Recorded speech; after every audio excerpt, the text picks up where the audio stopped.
کہ اگر کوئی شخص مشہد میں دفن ہو جائے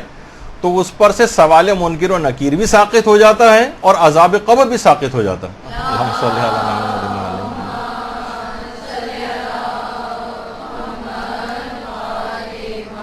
مشہد میں دفن ہونے کا اتنا زیادہ فائدہ ہے، یعنی خصوصیت ہے مشہد کی. دیکھیے مشہد ہی میں جہاں وہیں پر ایک تو بہشت رضا ہے، وہ تو ذرا الگ ہے، ایک قبرستان سامن الائمہ ہے، یہ صحن ہی میں ہے، صحن جمہوری میں. باقاعدہ صحن جمہوری میں اس کی انٹرنس ہے. اکثر لوگ جو وہاں پر زیارت کے لیے جاتے ہیں اس کو مس کر دیتے ہیں. کسی سے بھی پوچھ لیں کہ قبرستان سامن الائمہ وہ کدھر ہے، وہاں سے آپ، وہاں باقاعدہ بورڈ بھی لگا ہوا ہے اور صحن سے اس کا داخلہ بھی ہے، وہاں سے آپ اندر داخل ہو جائیے بہشت سامن الائمہ کے نام سے. سیڑھیاں نیچے کی طرف جا رہی ہیں اور جیسی سیڑھیاں نیچے کی طرف جا کے جو آپ کو فرش نظر آ رہا ہے یہ سب قبریں ہیں،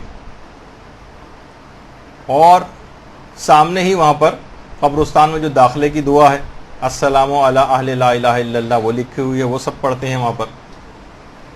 اور پھر اس کے بعد ایک اور زیارت ہے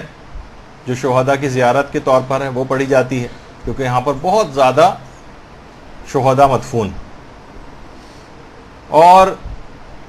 یہاں پر بہت زیادہ قبریں ہی قبریں. اس میں مقامی علماء بھی ہیں اور اس میں باہر کے جو افراد ہیں، بہت سے زائرین بھی یہاں پر دفن ہوئے ہیں. ویسے ہی اتنی زیادہ ایسی جگہ ہے کہ کسی جگہ لکھی ہوئی تو نہیں ہے، لیکن وہاں کے مقامی علماء نے یہ بات بتائی ہے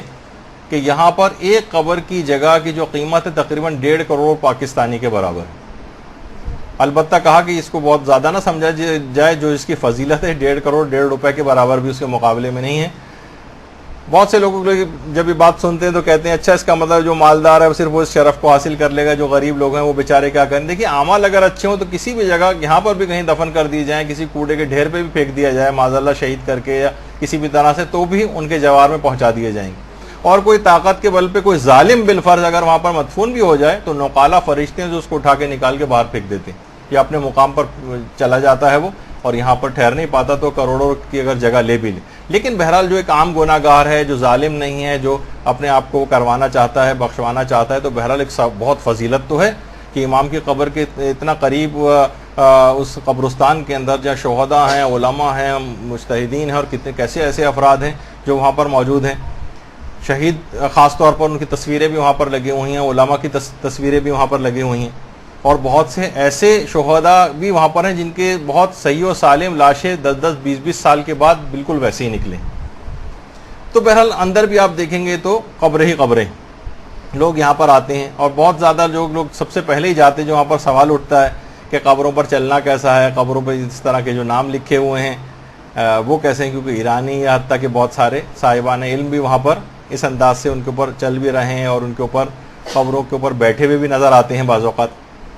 تو لوگوں کو یہی اعتراض ہوتا ہے کہ ان ناموں کے اوپر چلنا یا بیٹھنا اس لحاظ سے کیا ہے. تو دیکھیے سب سے پہلی بات تو یہ کہ قبروں کے اوپر چلنا حرام نہیں ہے. یہ تو خیر کنفرم بات ہے، کسی نے بھی اس کو حرام قرار نہیں دیا.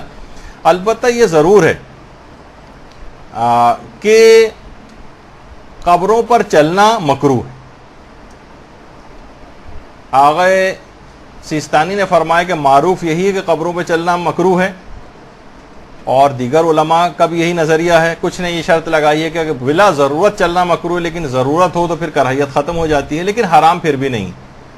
جو علماء اس کے قائل ہیں کہتے ہیں کہ باقاعدہ بہت سے علماء کی تو وصیتیں ہیں کہ ہم ایسی جگہ دفن کیا جائے کہ جہاں طالب علم میری قبر کے اوپر چلتے ہوئے جائیں، زائرین میری قبر کے اوپر چلتے ہوئے جائیں.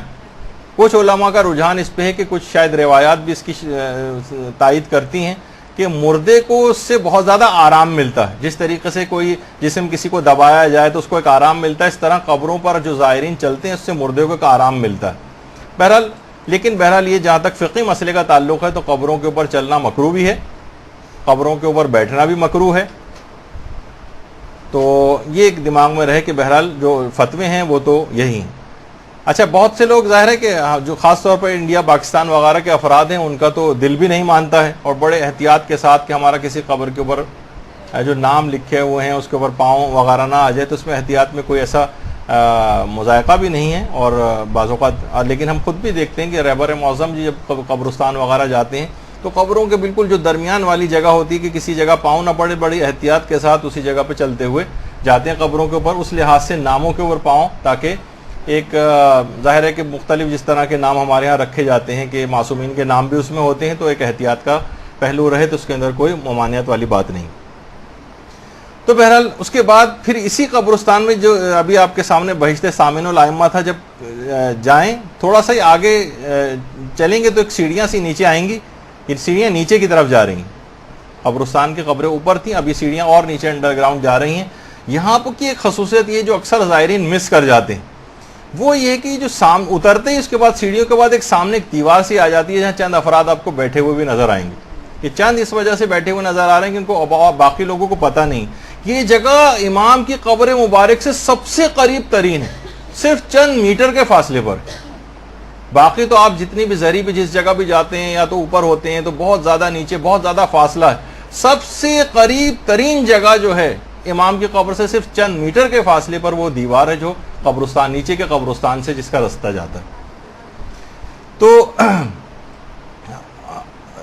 اچھا اب آج کل یہ کہ اس دیوار جو ہے اس کے اوپر کچھ علماء وغیرہ کی تصویریں بھی ہیں، لیکن بہت کم افراد یہاں پر ہوتے ہیں، تو باقاعدہ اگر کسی شخص کو اپنی خصوصی دعائیں اور تبرک اور فضیلت قریب ترین امام کی قبر کی جگہ سے چاہیے تو قبرستان سامن الائمہ انڈر گراؤنڈ جا کر وہاں تک پہنچے۔